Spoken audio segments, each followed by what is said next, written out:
Olá, seja bem-vindo ao Espaço Aberto para a Saúde, programa que visa levar até você informações sobre saúde e qualidade de vida.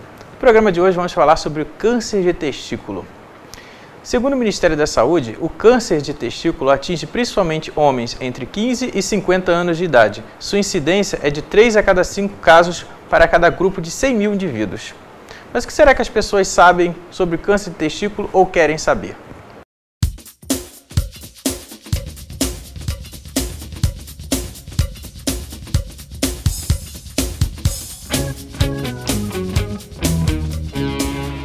Quando comparado com outros cânceres que atingem o homem, como por exemplo o câncer de próstata, o câncer de testículo apresenta baixo índice de mortalidade, considerando-se raro e até mesmo incomum. A raça branca tem a maior probabilidade de desenvolver esse tipo de câncer, isso segundo o Ministério da Saúde com dados do INCA. Nós vamos hoje aqui abordar esse tema de câncer de testículo com o professor doutor, novamente, nosso convidado especial, professor Dr. José Genilson, professor de urologia aqui da Universidade Federal Fluminense. E agradeço, professor, sua presença aqui novamente, para a gente esclarecer um pouco mais sobre essa parte da saúde do homem, tá? Prazer estar com vocês. Uma primeira pergunta aqui, o câncer do testículo, ele tem alguma ligação, de alguma forma, com alguma outra doença ou não? Tem sim. Existe uma síndrome chamada síndrome de Klinefelter. Ele está relacionado com alguns, digamos assim, indivíduos que têm a grande relação, chamada criptorquidia. Ou seja, durante a vida embrionária, os testículos, existe a formação embrionária, estão dentro da cavidade abdominal. E eles, com a masculinização do feto, o testículo desce para a bolsa escrotal. Nesse trajeto, eles podem ficar retidos no meio do caminho. Então, a criança nasce e esse testículo fora, criptorquídeo, ou seja, fora da bolsa escrotal, ele tem uma tendência a formar, ou seja, a malignizar maior do que a população, de um modo geral, do indivíduo que tem o testículo dentro da bolsa escrotal. Esse câncer do testículo, ele é parecido com outros tipos de câncer? Existem vários tipos de câncer do testículo, né? Se nós observarmos quais são as células que existem dentro do testículo, basicamente são as células chamadas células dos túbulos seminíferos, que produzem os espermatozoides, e as células de Leydig, que produzem a testosterona. Então, é uma glândula que produz espermatozoide e que produz a testosterona. E tem uma célula de sustentação, chamada célula de Sertoli. Então, o tumor de testículo, o mais comum são tumores de células germinativas, que são originados dos túbulos seminíferos. E dentro desses tumores de células germinativas, pode ser de vários tipos histológicos, né? Cada um com um comportamento diferente. Mas como o senhor avalia o grau de conhecimento da população sobre esse tipo de câncer? Porque a gente sabe que é muito comum, as pessoas falam muito do câncer de próstata, mas o câncer de testículo, a população conhece? Na realidade, por ser um tumor relativamente mais raro, mas em compensação atinge uma faixa etária onde o indivíduo do sexo masculino está mais produtivo, ou seja, da adolescência até o adulto jovem, então ele pode fazer com que o indivíduo seja retirado da sua vida, do seu trabalho, né, da sua atividade produtiva. Então ele tem um certo grau de limitação. Então o desconhecimento vai mais em função da raridade do tumor em relação ao câncer de próstata, como câncer de rim ou câncer de bexiga. Existe algum exame que o homem possa fazer? Tipo um autoexame? Na grande maioria dos casos, o indivíduo acaba descobrindo ele próprio que tem alguma anormalidade. Geralmente ele percebe como um caroço no testículo, né? Então é interessante mostrar que toda vez que o indivíduo tiver um caroço no testículo, um nódulo, algo endurecido na bolsa, dentro do testículo, não na bolsa escrotal, não na parte externa. Isso é uma coisa interessante a gente falar, né, para os homens diferenciar, porque exatamente. A bolsa escrotal é uma coisa e testículo é outra. Existem cistos, chamados cistos dermoides, na pele, que tem um componente benigno isso aí, mas algum caroço dentro do testículo, é importante que ele procure um especialista. Claro que tem os cistos de epidídimo, né? Os cistos de cordão espermático, que geralmente são benignos, mas é preferível que você digamos, faça um diagnóstico mais precoce possível de um nódulo dentro do testículo. Por isso é importante. Então, para quem está assistindo a gente, se identificou algum caroço, procure um profissional médico, marque o urologista, porque é importante você avaliar e ver como é que está a sua saúde, como é que está a sua situação urológica naquele momento. Então, como o professor já coloca, existem vários tipos de nódulos, mas a gente tem que ver e o especialista tem que dar a opinião dele. Professor, como se realiza o exame para investigação, né, lá na sua consulta? Como que é feito o exame? Que a gente falou no programa anterior que é examinado, exame físico completo, isso. Mas aí vamos falar um pouco agora nesse programa. Ou seja, como a queixa básica do paciente, a gente examina de um modo geral, mas se fixa na bolsa escrotal dele, ou seja, examina-se. Não existe melhor exame do que as mãos, para sentir, para palpar, ou seja, o tato que nós temos, nós conseguimos perceber, ou seja, um tumor no meio do testículo já cria uma suspeição de que alguma coisa seja mais séria. Geralmente na parte periférica, que nós observarmos, a bolsa escrotal é composta do cordão espermático, do epidídimo e do testículo. Os espermatozoides são produzidos no testículo, nascem, migram para o epidídimo, que é uma estrutura, é um órgão adjacente ao testículo, sofre um processo de maturação e no momento do coito eles progridem pelo cordão espermático através do canal deferente, vão até a ampola deferencial e vesículas seminais e saem pelo canal ejaculatório. Então, quando nós examinamos exatamente o testículo, mas nós fazemos o exame físico, a suspeição, e o diagnóstico é confirmado através de uma ultrassonografia da bolsa escrotal e a dosagem de marcadores tumorais específicos para tumor de testículo, chamado de alfa-fetoproteína, beta-HCG e desidrogenase lática. Beta-HCG, o mesmo exame para saber se a mulher está grávida. Exatamente, ou seja, como são células germinativas, existem células totipotenciais que podem produzir beta-HCG. Interessante. E como a gente poderia orientar para o homem se autoexaminar? Existe o melhor momento ou se tem alguma técnica específica ou não? Simplesmente ele palpar e perceber Normalmente é um órgão altamente examinável, né? Porque o homem, ele consegue... Ele toca suas partes íntimas. Ele toca suas partes íntimas, né? E pode chamar atenção. Outra maneira também é que muitas vezes pode ser diagnosticado, digamos, durante o intercurso sexual. A parceira acaba percebendo alguma anormalidade no momento que faz, digamos assim, as carícias preliminares em relação ao coito. Então, é interessante salientar porque muitas das vezes o próprio indivíduo não percebe e a parceira que chama atenção para o problema ele acaba procurando uma assistência médica. Mais uma vez, né, a gente falando aqui que a parceira, né, a mulher, por esse hábito dela de se cuidar, acaba estendendo até o homem também. E a gente aqui discutindo um pouco sobre a saúde do homem, né, que é importante também a gente sempre ouvir, as pessoas estão preocupadas com a gente. Professor, as pessoas também muitas vezes querem saber se a varicocele também, que afeta a bolsa escrotal lá, se tem relação com câncer de testículo ou não. Não. A varicocele está diretamente relacionada com a infertilidade. Os mecanismos ainda que produzem a infertilidade são desconhecidos. Acredita-se que tem algum processo relacionado ao aumento da temperatura da bolsa escrotal, porque há uma estase sanguínea na bolsa escrotal, e para que o espermatozoide possa se tornar viável, ou seja, que ele possa se fecundar, o testículo precisa estar 1,5 graus abaixo da temperatura do corpo. Então, com a estase produzida pela varicocele, há um aumento da temperatura testicular e, consequentemente, há uma diminuição do número e da motilidade dos espermatozoides.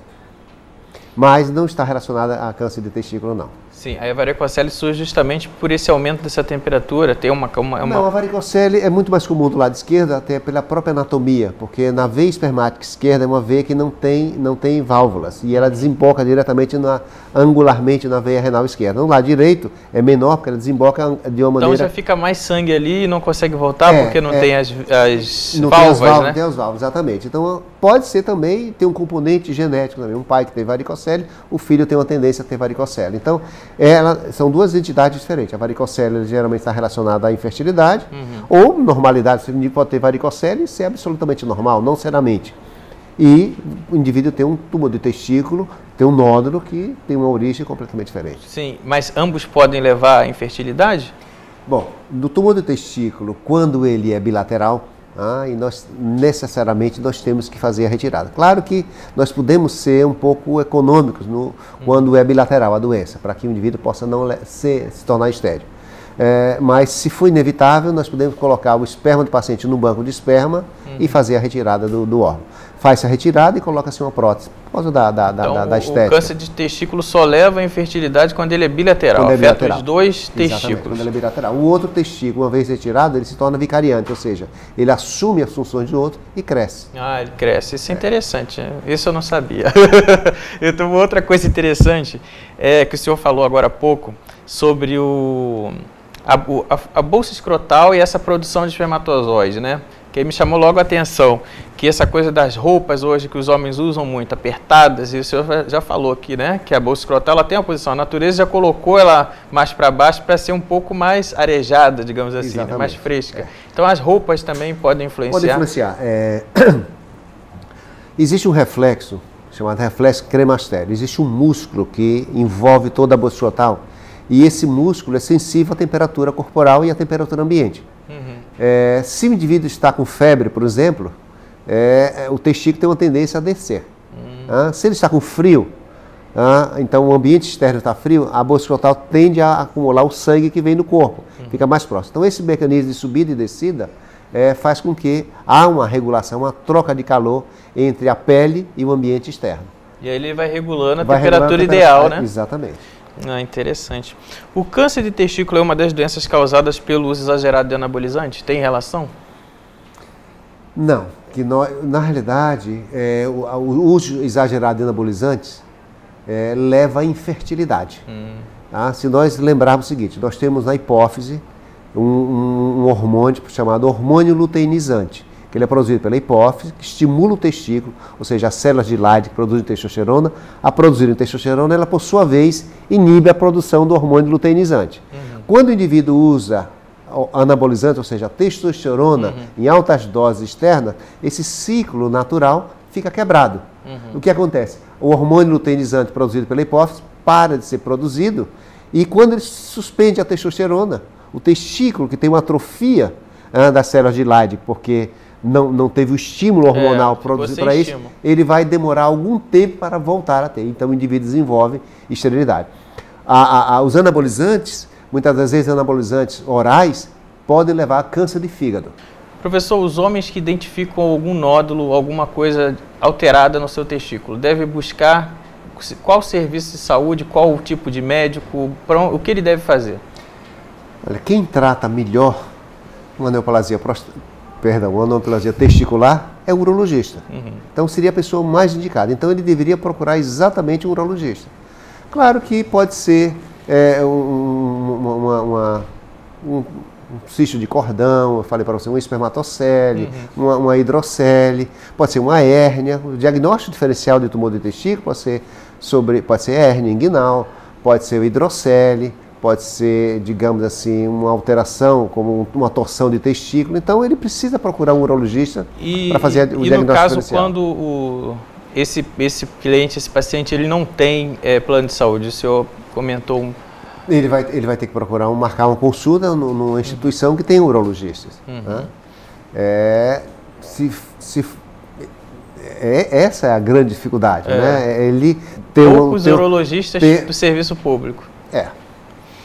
Tá, e existe algum sintoma, que a gente falou aqui dos sinais, né? Que são só os nódulos, né? Essa coisa assim, mas sintoma, alguma coisa, ele pode sentir alguma coisa, o paciente com muitas das vezes, um trauma testicular desperta o diagnóstico de um tumor de testículo. Ele recebe uma pancada, jogando futebol, andando de bicicleta, qualquer que seja o motivo, e ele sente dor e ele vai se autoexaminar e encontra um nódulo.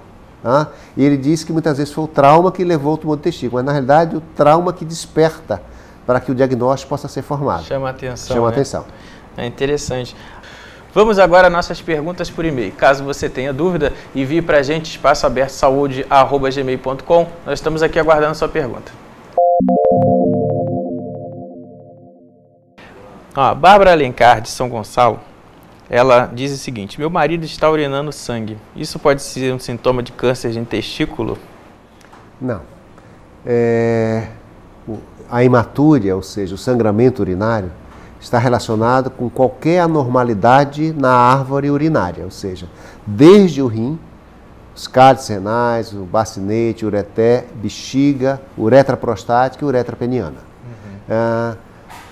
Alguma anormalidade relacionada ao testículo seria o sangramento no momento da ejaculação. Tá? Mas é muito difícil, só num caso muito avançado, ter não existe relação entre tumor do testículo e sangramento urinário. O Matheus Nascimento, do Rio de Janeiro, ele pergunta, o câncer de testículo pode ser hereditário? Pode, ou seja, pode existir um componente hereditário que é um dos fatores de risco, seria um pai que teve um tumor de testículo, e que pode ter uma tendência hereditária. A gente falou no outro programa sobre o câncer de próstata, a gente chega à conclusão que muitos dos cânceres, né, professor, eles são hereditários, né? Aí tem que tomar cuidado e já começar a fazer um exame, né, para observar a ocorrência ou não.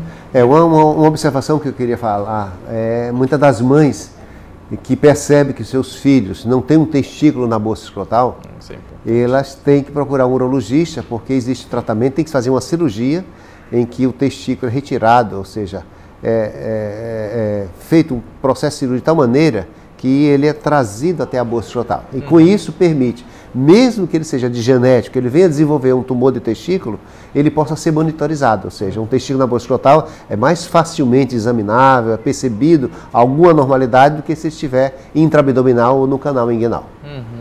Mas o testículo doloroso por si só, ele pode indicar alguma alteração, algum tipo de doença, como a gente já falou anteriormente, alguma delas? A pessoa que está com uma bolsa escrotal extremamente dolorida, né, que pode acontecer. Normalmente, é muito comum ter o epidídimo, é um órgão muito sensível. Tá? O epidídimo é um órgão em que existe amadurecimento dos espermatozoides quando eles já estão na fase adulta. Então, eles são produzidos no testículo, depois eles migram e se armazenam no epidídimo. Então, o epidídimo pode ser um órgão muito sensível, tem uma inervação bem característica. Então, algumas doenças relacionadas ao cordão espermático, como o indivíduo foi operado de hérnia, o indivíduo foi operado de criptorquidia, ou seja, abaixamento testicular, o indivíduo fez vasectomia, ou que ele teve cachumba e o vírus da parotidite acabou atingindo o testículo também, leva a uma alteração da sensibilidade do epidídimo. Então é uma causa muito comum de consulta ao consultório médico do urologista, as dores testiculares. E no caso dessas dores, qual é a recomendação que o senhor fala?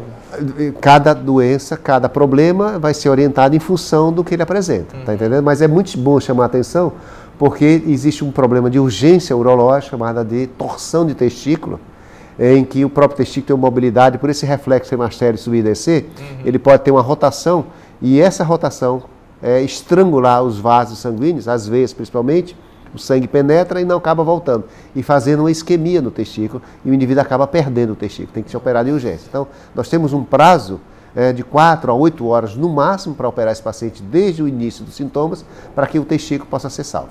Então, um testículo doloroso deve-se também procurar o urologista. Uma dor aguda, urgência, isso aí é chamado o testículo agudo.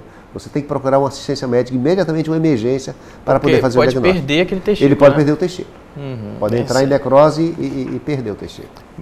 Mas alguma doença venosa, como a gente falou no caso aqui da varicocele, também tem alguma relação ou não? Não, a varicocele é uma outra entidade, não tem nada a ver com o tumor do testículo. Mas de perder, por exemplo, o testículo, a gente sabe que perde pode levar à fertilidade. Ou seja, a varicocele, quando surge na adolescência, é uma das indicações de operar a varicocele. Por exemplo, a varicocele, pelo aumento da temperatura, digamos assim, no testículo, leva a uma atrofia, uma redução do volume do testículo. E uma das indicações de corrigir a varicocele na adolescência é exatamente isso. Algumas escolas preconizam varicocele com redução do volume testicular é indicação de correção cirúrgica. Interessante. Aqui tem uma pergunta da Fernanda Barbosa, ela de Niterói, ela pergunta, esse tipo de câncer de testículo, ele tem cura? Diferentemente, um dos poucos tumores, mesmo altamente avançado, ou seja, com metástases à distância, tá? A evolução natural do tumor de testículo surgir um nódulo no testículo, ele invade o epidídimo, invade o cordão espermático, invade os linfáticos e as veias, e principalmente dos linfáticos. Ele acaba produzindo metástase abdominal. E muitas vezes massas abdominais podem progredir para baixo em relação à pelve, pode progredir em relação ao mediastino. Mesmo nesses casos, já avançado, o indivíduo pode fazer a cirurgia, a radioterapia ou a quimioterapia e ficarem curados. Nossa. Então, apesar de ser um tumor raro, apesar de ser um tumor com um certo grau de agressividade, pode ser curado mesmo em estágios avançados. Por isso que o tratamento é em todas as etapas. Isso é interessante. Eu também nunca tinha ouvido falar que existe, assim, que poderia reverter, nesse caso, com tanta agressividade. É interessante. E existe diagnóstico precoce? Vanderlei, advogado do Rio de Janeiro, pergunta. O diagnóstico precoce é percebido pelo próprio paciente. Então, eu diria, qualquer pessoa que encontrar um nódulo no meio do testículo, não é no epidídimo, ou seja, dentro do testículo, um nódulo endurecido, geralmente o tumor se manifesta com um nódulo endurecido. Tem que procurar assistência médica, na fase inicial nós podemos curar esse paciente sem nenhuma complementação de tratamento. Somente a própria cirurgia do testículo, fazendo uma abordagem na via inguinal, não na bolsa escrotal. Nós cortamos em cima, ou seja, ligamos o cordão para que a manipulação não possa levar células à distância e uma vez clampeado o cordão, o testículo é retirado por via inguinal. Não se deve abrir de maneira nenhuma a bolsa escrotal. Isso serve para colegas também de outras especialidades. Né? Suspeita de tumor do testículo tem que abrir na via inguinal.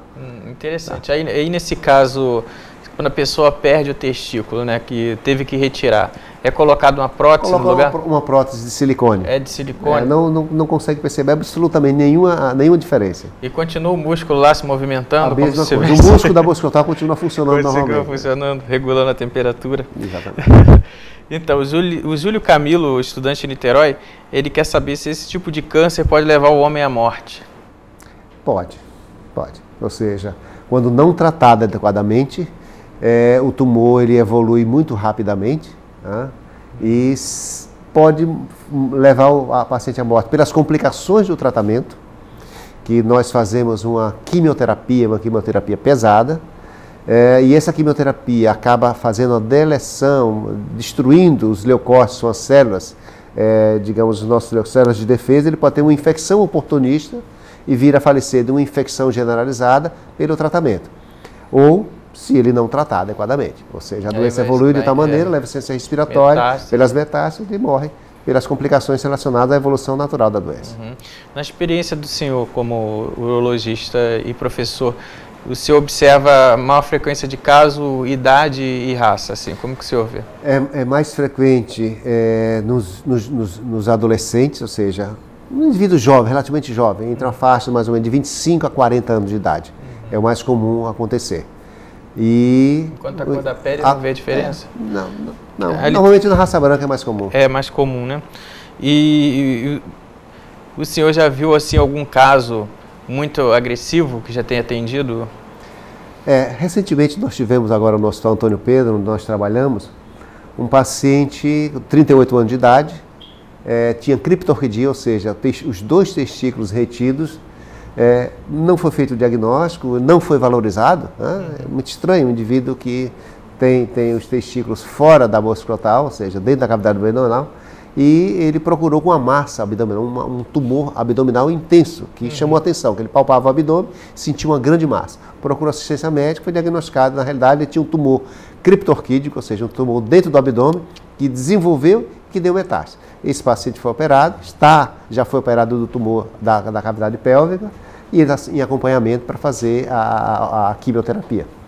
Então, o grande, digamos assim, a grande solicitação que nós fazemos para o público do modo geral é exatamente isso.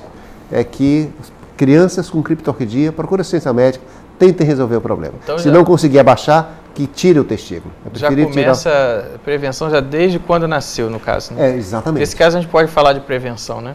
Esse nós podemos fazer de prevenção. Nós podemos prevenir o câncer de testículo se manifestar, exatamente. Uma outra coisa, teve uma campanha recente, muito grande do Ministério da Saúde, falando do câncer de pênis. Né? E inclusive tem até lá assim, lave o pinto com sabão, aí aparece lá o sabonete. Isso. Aí existe uma relação dessa coisa da higiene com o câncer de pênis, você poderia falar um pouquinho pra gente? Seria um tumor perfeitamente evitável. Se o indivíduo tiver hábito de higiene satisfatório. Porque uma das causas de câncer de pênis são substâncias carcinogenéticas que existem no esmegma, que muitas vezes o prepúcio exuberante pode produzir.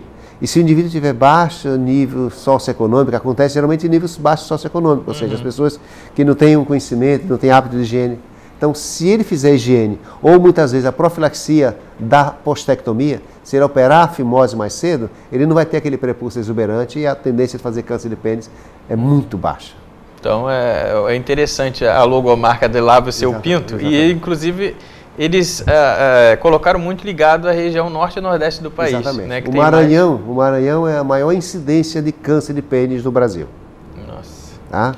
Ou seja, o Brasil é um dos maiores, a maior incidência, a maior estatística, a maior experiência mundial de câncer de pênis, infelizmente, é o Instituto Nacional do Câncer, no Rio de Janeiro. É uma estatística ruim que nós temos. Estatística ruim, lastimável. Assim, problemas básicos de higiene, né? Que a pessoa poderia muito bem usar, por isso que foi bem direta essa campanha, a gente vai colocar a imagem dela aí para todo mundo ver. O próprio Zico emprestou a imagem dele para a Sociedade Brasileira de Urologia na campanha de câncer de pênis. Tá? Foi interessante que fizeram uma campanha no Maranhão, por exemplo, fizeram postectomia, assim, um grande mutirão, com 100 e tantos pacientes. Desses 100 e tantos pacientes que fizeram a postectomia, por fazer postectomia, ou seja, fazer a circuncisão, 18 tinham câncer. Nossa. Né? Então, e não sabia que tinha. E essa cirurgia hoje da fimose, ela continua sendo feita como era antigamente, que retira toda a pele ao redor, né, do prepúcio todo, ou deixa? Isso fica a gosto do cliente. Do cliente. Na realidade, pessoas que têm realmente fimose têm que tirar o excesso de prepúcio. Primeiro, porque tem dificuldade no coito. Segundo, tem uma higiene precária. E terceiro, porque tem uma profilaxia de uma doença evitável, perfeitamente evitável. É igual o câncer de bexiga. Se você não fumar, a chance de você ter um câncer de bexiga, a causa mais comum de câncer de bexiga no mundo ocidental é o cigarro. É o cigarro. Então, professor, vamos voltar para o câncer do testículo, né? Que já aproveitando que o senhor estava aqui, perguntei também sobre o câncer de pênis, que a gente tem que aproveitar a oportunidade. E, na opinião do senhor, qual o grande desafio hoje quando se fala de câncer de testículo no Brasil? Seria o conhecimento? Seria a falta de informação? O grande desafio que nós temos é encontrar unidades de tratamento, unidades médicas que possam cuidar em todas as instâncias de tratamento desse paciente. É o jovem, é o indivíduo em plena atividade produtiva, que tem um tumor de pênis, um tumor de testículo, e que não encontra um ambiente em que ele possa ser tratado, uma consulta médica periódica e assistência médica. O grande problema do Brasil no momento é a assistência médica. Tem urologistas, tem muitos urologistas, tem informação para isso. Agora nós não temos, digamos assim, ferramentas, laboratório, tomografias, ultrassonografias e uma rede ambulatorial extensa que as pessoas possam ter conforto e marcar uma consulta com pouco espaço de tempo. Eu abro um espaço aqui para colocar, muitas vezes eu vejo pacientes com câncer e chego para ele e pergunto, mas por que você demorou tanto? Não, doutor, eu não demorei tanto, eu estou fazendo uma peregrinação há muito tempo, tentando arranjar um lugar para ser atendido. Agora que foi atendido e a doença, aquela janela de oportunidades que você possa curar o paciente, muitas vezes é perdida por causa da dificuldade de encontrar um médico urologista. Peregrinação. Então nós tivemos aqui o nosso papo com o nosso professor Dr. José Genilson. A gente agradece a presença dele e desses sábios conselhos, né? E também as informações que nós recebemos aqui hoje sobre a saúde do homem, um pouco mais sobre a saúde do homem, falamos sobre o câncer do testículo, e a gente aguarda mais perguntas sobre temas e sugestões de vocês aqui no Espaço Aberto para a Saúde. Até o nosso próximo programa.